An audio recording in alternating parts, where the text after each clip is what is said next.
नमस्कार दोस्तों, स्वागत है हमारे YouTube चैनल जीत स्टडी में। तो आज हम कंप्यूटर के 20 महत्वपूर्ण प्रश्न देखेंगे जो सभी एग्ज़ाम के लिए महत्वपूर्ण हैं। तो दोस्तों, अभी एक पिछला पेपर हुआ है जो यूपीपीसीएल एग्जीक्यूट ऑफिस असिस्टेंट का पेपर हुआ है। उसमें इसी प्रकार से क्वेश्चन पूछा गया था जिस प्रकार से मैं क्वेश्चन लिया हूँ। MS ऑफिस 365 के सभी क्वेश्चन थे। तो अभी एक पेपर होने वाला भी है जो फरवरी के लास्ट तक या मार्च के लास्ट तक हो सकता है। यूपीपीसीएल TG2 का पेपर, उसमें 50 क्वेश्चन होते हैं कंप्यूटर के, जो 20 नंबर पाना अनिवार्य होता है। तो मैं क्वेश्चन जो भी क्वेश्चन लिया हूँ सभी महत्वपूर्ण क्वेश्चन लिया हूँ। आप इसको द एंड तक ज़रूर देखिएगा, सभी क्वेश्चन महत्वपूर्ण हैं। तो ज़्यादा समय न लेते हुए चलिए क्वेश्चन को शुरू करते हैं। तो पहला क्वेश्चन है, MS Excel 365 में किसी अन्य विंडोज ऑपरेटिंग सिस्टम पर उपयोग किए जाने के लिए किसी वर्कबुक को डिलिमिटेड टेस्ट फाइल के रूप में सेव करने में निम्नलिखित में से किस फाइल फॉर्मेट का उपयोग किया जाता है। तो पहला ऑप्शन है SB डिलिमिटेड, दूसरा ऑप्शन है टेस्ट MS DOS, तीसरा ऑप्शन है यूनिकोड टेस्ट और चौथा ऑप्शन है फॉर्मेटेड टेस्ट। तो इसका आंसर है पहले का SB, पहले का इसका ऑप्शन आंसर है SB डिलिमिटेड। चलिए अगला क्वेश्चन को चलते हैं। तो अगला क्वेश्चन है, निम्नलिखित में से कौन सी कंप्यूटर की एक विशेषता नहीं है। तो पहला ऑप्शन है गति, दूसरा ऑप्शन है बुद्धिलब्धि और तीसरा ऑप्शन है शुद्धता, चौथा ऑप्शन है बहुआयामी प्रतिभा। तो इसका आंसर है बुद्धिलब्धि, इंटेलिजेंट क्वांटेंट। चलिए अगला क्वेश्चन को चलते हैं। निम्नलिखित में से कौन सी लेयर 5 लेयर्ड इंटरनेट आर्किटेक्चर में उपलब्ध नहीं होता है। तो पहला ऑप्शन है एप्लीकेशन, दूसरा ऑप्शन है ट्रांसपोर्ट और तीसरा ऑप्शन है सेशन, चौथा ऑप्शन है डेटा लिंक। तो इसका आंसर है सेशन। चलिए अगला क्वेश्चन को चलते हैं। दोस्तों, सभी क्वेश्चन इम्पोर्टेंट हैं, बहुत ही फास्ट तरीके से मैं भी 20 क्वेश्चन को सॉल्व कर रहा हूँ आपके सामने। इसे आप लोग नोट्स भी बना सकते हैं। चलिए चौथा क्वेश्चन है, किसी विंडोज 10 ऑपरेटिंग सिस्टम में डेस्कटॉप बैकग्राउंड को बदलने के लिए निम्नलिखित में से किसका उपयोग किया जा सकता है। तो पहला ऑप्शन है डेस्कटॉप पर राइट क्लिक करें और न्यू ऑप्शन को सिलेक्ट करें, दूसरा ऑप्शन है डेस्कटॉप पर कहीं भी ट्रिपल क्लिक करें और तीसरा ऑप्शन है डेस्कटॉप पर कहीं भी डबल क्लिक करें, चौथा ऑप्शन है डेस्कटॉप पर राइट क्लिक करें और पर्सनलाइज ऑप्शन को सिलेक्ट करें। तो इसका ऑप्शन आंसर है डेस्कटॉप पर राइट क्लिक करें और पर्सनलाइज ऑप्शन को सिलेक्ट करें। चलिए अगला क्वेश्चन को चलते हैं। तो अगला क्वेश्चन है, यदि हम MS Excel 365 में एक ही सेल में लेकिन एक नई लाइन पर डेटा प्रतिष्ठित करना चाहते हैं तो निम्नलिखित में से किस कीबोर्ड शॉर्टकट का उपयोग किया जाएगा। तो पहला ऑप्शन है Alt + इंटर, दूसरा ऑप्शन है Alt + एस्केप, तीसरा ऑप्शन है कंट्रोल + एस्केप, चौथा ऑप्शन है शिफ्ट + इंटर। तो इसका आंसर है Alt + इंटर। चलिए अगला क्वेश्चन को चलते हैं। अगला क्वेश्चन है, स्लाइड शो मेनू का निम्नलिखित में से कौन सा विकल्प ऐसे करेंट स्लाइड, नेक्स्ट स्लाइड और स्पीकर नोट्स को दिखाता है जिसमें हमें MS पावरपॉइंट 365 में प्रेजेंटेशन के समय फोकस करने और दर्शकों के साथ जुड़ने में सहायता मिलती है। तो पहला ऑप्शन है शो मीडिया कंट्रोल्स, दूसरा ऑप्शन है यूज टाइमिंग्स और तीसरा ऑप्शन है प्ले नरेशंस और चौथा ऑप्शन है यूज प्रेजेंटर व्यू। तो इसका आंसर है यूज प्रेजेंटर व्यू। चलिए अगला क्वेश्चन को चलते हैं। अगला क्वेश्चन है IBM 360 सीरीज कंप्यूटर की निम्नलिखित में से किस पीढ़ी से संबंधित है? पहला ऑप्शन है तृतीय, दूसरा ऑप्शन है चतुर्थ और तीसरा ऑप्शन है प्रथम और चौथा ऑप्शन है द्वितीय। तो इसका आंसर है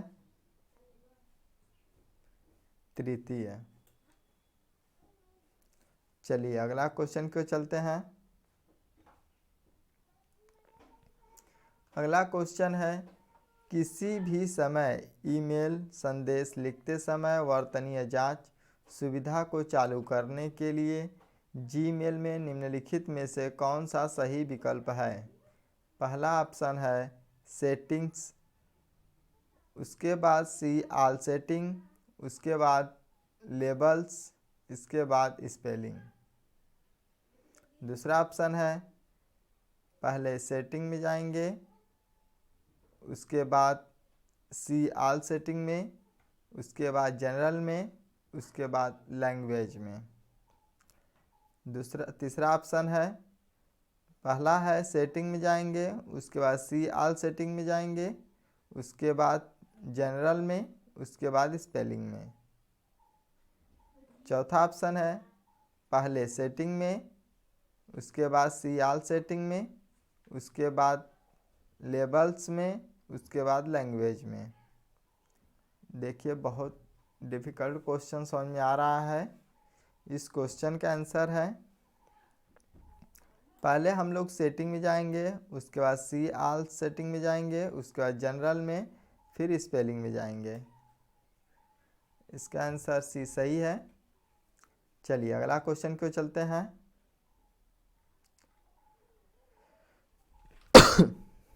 सॉरी, देखिए 9वां क्वेश्चन है निम्नलिखित में से कौन सा विकल्प सरकार और लोगों के बीच सबसे कुशल और सफल माध्यमों में से एक है और IECT के द्वारा प्राप्त किया जाता है? तो पहला ऑप्शन है ई गवर्नेंस, दूसरा ऑप्शन है ई मनी, तीसरा ऑप्शन है ई बिजनेस और चौथा ऑप्शन है ई ऑफिस। तो इसका आंसर है ई गवर्नेंस। चलिए अगला क्वेश्चन को चलते हैं। अगला क्वेश्चन है एक कंप्यूटर निम्नलिखित में से किस भाषा को सीधे समझ सकता है? पहला ऑप्शन है वस्तु स्तर, दूसरा ऑप्शन है निम्न स्तर, तीसरा ऑप्शन है उच्च स्तर और चौथा ऑप्शन है मध्यम स्तर। तो 10वां का आंसर है निम्न स्तर, लो लेवल। चलिए अगला क्वेश्चन को चलते हैं। अगला क्वेश्चन है कंप्यूटर की नियंत्रण इकाई के संबंध में निम्नलिखित में से कौन सा तथ्य असत्य है? तो पहला ऑप्शन है यह मेमोरी से निर्देश प्राप्त करती है, उनकी व्याख्या करती है और कंप्यूटर के संचालन को निर्देशित करती है। दूसरा ऑप्शन है यह कंप्यूटर की अन्य इकाइयों के बीच डेटा और निर्देशों के हस्तांतरण को नियंत्रित करने के लिए जिम्मेदार होती है। तीसरा ऑप्शन है यह कंप्यूटर की सभी इकाइयों का प्रतिबंधन और समन्वय करती है। चौथा ऑप्शन है यह डेटा को प्रोसेस और स्टोर करती है। तो इसका आंसर है यह डेटा को प्रोसेस और स्टोर करती है। चलिए अगला क्वेश्चन को चलते हैं। अगला क्वेश्चन है, निम्नलिखित में से कौन सा फॉर्मेटिंग विकल्प MS पावरपॉइंट 365 में टेक्स्ट को बाउंडिंग बॉक्स के टॉप, मिडल या बॉटम से जोड़ता है? तो पहला ऑप्शन है नंबरिंग और बुलेट्स, दूसरा ऑप्शन है अलाइन टेक्स्ट, तीसरा ऑप्शन है टेक्स्ट डायरेक्शन, चौथा ऑप्शन है ऐड और रिमूव कॉलम। तो इसका आंसर है अलाइन टेक्स्ट। चलिए अगला क्वेश्चन को चलते हैं। क्वेश्चन है, MS वर्ड 365 में प्रिंट प्रीव्यू के संदर्भ में निम्नलिखित में से कौन सा कथन सत्य है? पहला ऑप्शन है फाइल, उसके बाद प्रिंट को क्लिक करने पर बाईं ओर आपको अपने प्रेजेंटेशन का प्रीव्यू दिखाई देगा। दूसरा ऑप्शन है वर्ड एक ही विंडो में प्रिंट और प्रीव्यू को जोड़ता है। तीसरा ऑप्शन है होम टैब के पैराग्राफ ग्रुप में एक लेबल कुछ निश्चित पृष्ठों को प्रिंट करने, पृष्ठ अभिविन्यास बदलने आदि जैसे विकल्पों का चयन कर सकते हैं। चौथा ऑप्शन है फाइल, उसके बाद प्रिंट को क्लिक करने पर दाईं ओर आपको प्रिंट बटन और कॉन्फ़िगर करने योग्य सेटिंग दिखाई देगी। तो इसका आंसर है वर्ड एक ही विंडो में प्रिंट और प्रीव्यू को जोड़ता है। चलिए अगला क्वेश्चन को चलते हैं।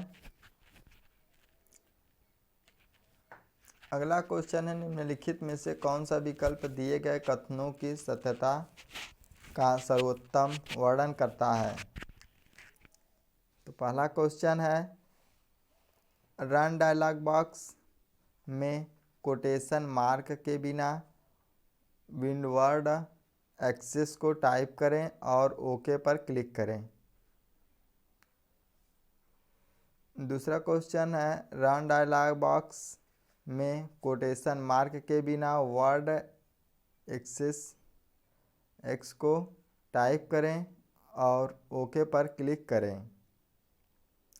देखिए पहला ऑप्शन है, पहला सत्य है दूसरा असत्य है। दूसरा ऑप्शन है पहला सत्य है दूसरा भी सत्य है। तीसरा ऑप्शन है पहला असत्य है दूसरा असत्य है। चौथा ऑप्शन है पहला असत्य है दूसरा भी असत्य है। तो बताइए, अगर आप लोग पता है तो ये क्वेश्चन का आंसर। तो इसका आंसर है ए का, पहला सत्य दूसरा असत्य है। चलिए अगला क्वेश्चन को चलते हैं।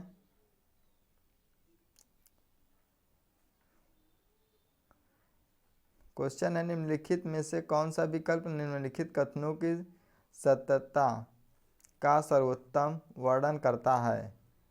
तो पहला देखिए क्वेश्चन है, विंडोज टास्क बार सामान्य रूप से स्क्रीन के निचले भाग पर एक क्षैतिज रेखा के रूप में दिखाई देता है। दूसरा है क्वेश्चन, विंडोज 10 टास्क बार में एक सर्च बॉक्स होता है जिसका उपयोग कंप्यूटर और वेब दोनों को ब्राउज करने के लिए किया जा सकता है। बताइए इसका। देखिए पहला ऑप्शन है पहला सत्य है दूसरा सत्य है। तीसरा है पहला असत्य दूसरा सत्य है। तीसरा ऑप्शन है पहला असत्य है दूसरा असत्य है। चौथा ऑप्शन है पहला सत्य दूसरा असत्य है। 15वां का आंसर है ए का, पहला सत्य दूसरा भी सत्य, दोनों सत्य हैं। चलिए अगला क्वेश्चन को चलते हैं। अगला क्वेश्चन है, उपयोगकर्ताओं के बीच संदेशों के आदान प्रदान के लिए निम्नलिखित में से कौन सा कंप्यूटर आधारित एक एप्लीकेशन है? पहला ऑप्शन है eKYC, दूसरा है ई-श्रम, तीसरा है ईमेल और चौथा है ई-आधार। तो इसका आंसर है ईमेल। चलिए अगला क्वेश्चन को चलते हैं। क्वेश्चन है MS पावरपॉइंट 365 में सेट अप स्लाइड शो के निम्नलिखित में से किस विकल्प का उपयोग स्लाइड शो को तब तक लूप करने के लिए किया जाता है जब तक कि इसे देखने वाले लोग एस्केप कुंजी न दबाएं? तो पहला ऑप्शन है presented by a speaker full screen, दूसरा ऑप्शन है ब्राउज्ड एट ए कियोस्क फुल स्क्रीन, तीसरा ऑप्शन है presented by an individual full screen, चौथा ऑप्शन है ब्राउज्ड बाई एन इंडिविजुअल विंडो। तो इसका आंसर है ब्राउज्ड एट ए कियोस्क फुल स्क्रीन। चलिए अगला क्वेश्चन को चलते हैं। अगला क्वेश्चन है निम्नलिखित में से कौन सा लिनक्स का वह मुख्य घटक है जो हार्डवेयर के साथ इंटरैक्ट करता है? तो पहला ऑप्शन है एडिटर, दूसरा है कर्नेल, तीसरा ऑप्शन है सेल और चौथा है GUI। तो इसका आंसर है कर्नेल। चलिए अगला क्वेश्चन चलते हैं। अगला क्वेश्चन है TCP एक डैश प्रोटोकॉल है जबकि UDP एक प्रोटोकॉल है। पहला ऑप्शन है कनेक्शन ओरिएंटेड कनेक्शन सेल, दूसरा ऑप्शन है कनेक्शन लेस और कनेक्शन ओरिएंटेड, तीसरा ऑप्शन है कनेक्शन लेस और एप्लीकेशन लेयर, चौथा ऑप्शन है एप्लीकेशन लेयर और कनेक्शन ओरिएंटेड। तो इसका आंसर है कनेक्शन ओरिएंटेड कनेक्शन लेस। चलिए लास्ट क्वेश्चन को चलते हैं। लास्ट क्वेश्चन है एक्सेस स्पीड के बढ़ते क्रम में के संदर्भ में निम्नलिखित में से कौन सा विकल्प सही है? तो है मैग्नेटिक टेप, उसके बाद ऑप्टिकल डिस्क, इसके बाद रैम कैश मेमोरी, इसके बाद रजिस्टर। दूसरा ऑप्शन है ऑप्टिकल डिस्क, उसके बाद मैग्नेटिक टेप, उसके बाद मेन मेमोरी, उसके बाद कैश मेमोरी। तीसरा ऑप्शन है मैग्नेटिक टेप, उसके बाद ऑप्टिकल डिस्क, उसके बाद कैश मेमोरी, उसके बाद मेन मेमोरी। चौथा ऑप्शन है ऑप्टिकल डिस्क, उसके बाद मैग्नेटिक टेप, उसके बाद कैश मेमोरी, उसके बाद रजिस्टर्स। तो इसका आंसर है मैग्नेटिक टेप, ऑप्टिकल डिस्क, उसके बाद कैश मेमोरी, उसके बाद रजिस्टर। तो दोस्तों ये मेरा लास्ट क्वेश्चन था। तो दोस्तों अगर ये मेरा सभी क्वेश्चन महत्वपूर्ण आपको अच्छी तरह समझ में आया है तो मेरे वीडियो को मेरे चैनल को सब्सक्राइब करें, लाइक करें, शेयर करें। थैंक यू दोस्तों। Thanks for watching, subscribe my video. आपका दिन शुभ हो। Thank you.